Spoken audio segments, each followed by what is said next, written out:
What's up, y'all? So I think one of the best appetizers to make is stuffed mushrooms. They're super easy to make, they're super delicious, they're versatile, they're great for parties, you can eat them with your hands, they're just all around 2 thumbs up. So today we're gonna be making these easy stuffed mushrooms. Let's get started.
And there you have our easy stuffed mushrooms. They're packed with cream cheese, the stems of the mushrooms, some sauteed onions, we got some parsley, we got Kelly's croutons mix.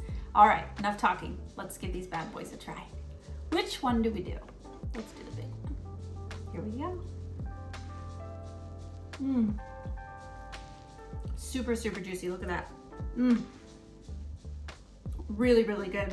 And what's great is you can make these ahead of time. Just stuff them up, store them in the fridge, throw them in the oven when you're ready.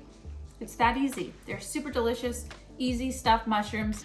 So if you like this recipe, the link will be in the description below. And if you like this video, make sure you subscribe for more videos coming soon. Thanks for watching. See ya.